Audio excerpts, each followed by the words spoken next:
Now to an update for Tyler business owners. Starting next week, Tyler Fire Department is rolling out a new fire inspection program. As KLTV7's JD Conti explains, firefighters will begin heading to places like restaurants and stores, hoping to prevent future 911 calls.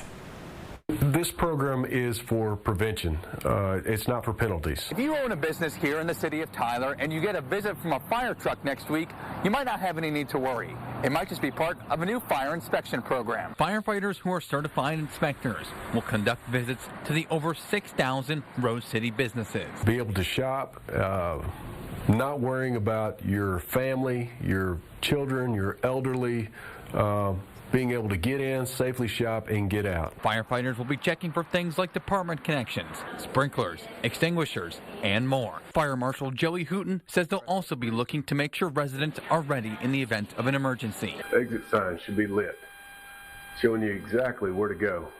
So you're right here, you're exiting, and you can come through here, and you see the next exit sign. They'll also be checking things at specific locations. If a nail salon has acetone, we want to make sure that it's stored properly. If you have bleach or anything like that, we want to make sure it's stored properly. While the program's about preventing 911 calls, part of it's what happens if they do get one. Firefighters will be checking for clearly marked addresses, something that can save seconds when they matter. For some places, that includes access keys for emergencies. So that if we have a smoke scare or anything like that, we can get into the front door without breaking the window. Hooten says they hope to visit each business every 2 years. Visits will be random, but they can reschedule if timing doesn't work. JD Conti, KLTV 7 News. And the fire marshal says those inspections will also come with a $50 fee to cover administrative costs.